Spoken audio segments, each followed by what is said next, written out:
તો જય માતાજી, જય શ્રી રામ મિત્રો. તો મેં મારા આગળના વિડીયોમાં બતાવ્યું હતું કે તમારા ફ્રીજમાં પહાડ જેવો બરફ જામ થઈ જાય છે. તેની માટે મેં તમને આ સ્વિચ ચેન્જ કરવાનું જણાવ્યું હતું. તો આજે આપણે આ સ્વિચ કઈ રીતે ચેન્જ કરશું તે હું તમને જણાવીશ. તો મિત્રો વિડીયો લાસ્ટ સુધી જોજો. થર્મોસ્ટેટ ચેન્જ કરવા માટે મિત્રો સૌપ્રથમ તો આપણે આ ટ્રે કાઢી લઈશું.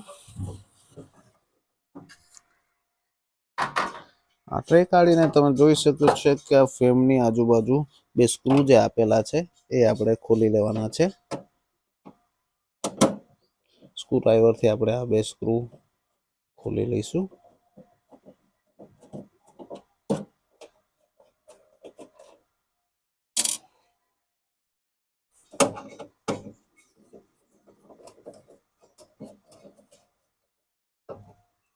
તો મિત્રો આ બંને સ્ક્રૂ ખુલી ગયા છે અને અહીંયા નાના નાના લોક આવે છે જે આ રીતે ઢીલા કરીને આ રીતે તમે એને ખોલી લેશો.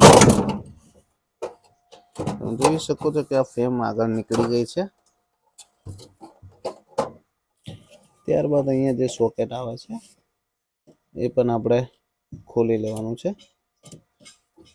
અને અહીંયા જે થર્મોસ્ટેટનો જે બેલોસ છે જેને સેન્સર કહીએ છીએ એ પણ આ રીતે તમે એને બહાર કાઢી લેવાનું છે. તો આપણે થર્મોસ્ટેટનું જે કવર આવે છે મતલબ કે જે ફ્રેમ આવે છે એને કાઢી લીધું છે. તમે જોઈ શકો છો આ ફ્રેમ છે. હવે આપણે આમાં નવી થર્મોસ્ટેટ બેસાડીશું. તો મિત્રો થર્મોસ્ટેટ ચેન્જ કરવા માટે આપણે ફ્રીજની ફ્રેમ કાઢી લીધી છે જેમાં થર્મોસ્ટેટ ફિટ છે. તમે જોઈ શકો છો. ત્યારબાદ આનું એ સોકેટ પણ છૂટું કરી લીધું છે અને ત્યારબાદ આ જે વાયર જે છે એ આપણે છૂટા કરી લઈશું. છૂટા કર્યા પછી આ જે આગળની સ્વિચ છે તમે જોઈ શકો છો. સ્વિચને એ આપણે કાઢી લેવાની છે. આ રીતે ખેંચશો તો જે એનું બટન છે એ નીકળી જશે.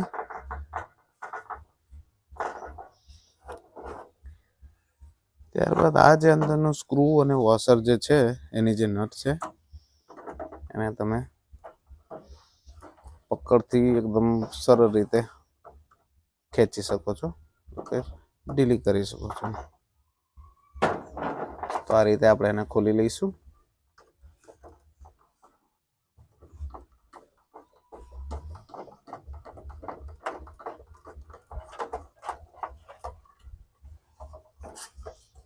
તમે જોઈ શકો છો કે મિત્રો થર્મોસ્ટેટ આપણી બહાર આવી ગઈ છે.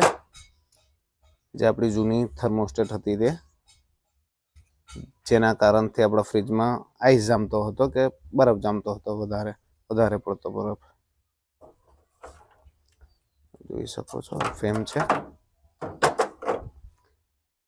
ત્યારબાદ આપણી જે નવી થર્મોસ્ટેટ છે એ જે જૂની થર્મોસ્ટેટ લાગેલી હતી એ જ રીતે ફિટ થશે મિત્રો. અને આ જ રીતે આપણે પાછી અંદર મૂકી દેવાની છે. આ રીતે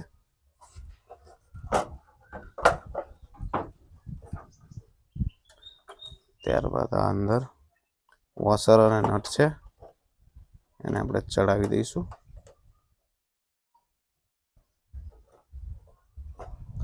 જે રીતે આપણે થર્મોસ્ટેટ કાઢી છે એ જ રીતે આપણે નવી થર્મોસ્ટેટ અંદર ફિટ કરવાની છે.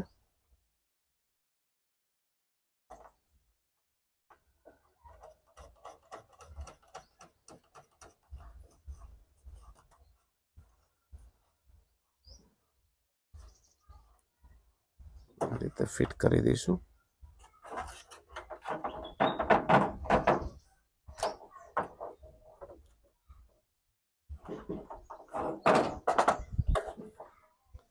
આ જે બટન છે એ પણ આ સ્વિચના નોબમાં આ રીતે બેસાડી દઈશું. આપણે દબાવી દેવાનું છે. પછી ત્યારબાદ આને ફિટ કરી દઈશું.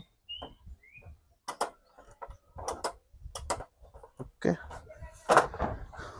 તો નવી થર્મોસ્ટેટ અંદર આ રીતે ફિટ કરી શકશું આપણે. ત્યારબાદ જે ફરી જે બે વાયર હતા થર્મોસ્ટેટના એને આ રીતે આપણે લગાવી દેવાના છે અંદર.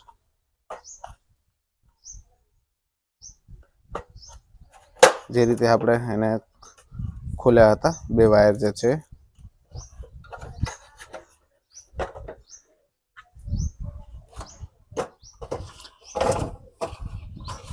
ત્યારબાદ આપણે જે થર્મોસ્ટેટ ખોલી હતી એ જ રીતે આપણે એને ફરીથી અંદર ફિટ કરી દેવાની છે.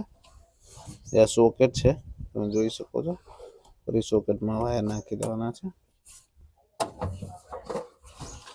ફેમ પણ એ જ રીતે ફિટ કરી દેવાની છે કે જે રીતે આપણે તેને ખોલી હતી. આ રીતે તમે એને પુશ કરશો તો ફેમ અંદર જશે.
મિત્રો, મારા વિડીયોથી તમને કંઈ પણ જાણકારી મળતી હોય તો મારી ચેનલને સબસ્ક્રાઈબ કરજો અને મારા વિડીયોને લાઈક અને શેર કરજો.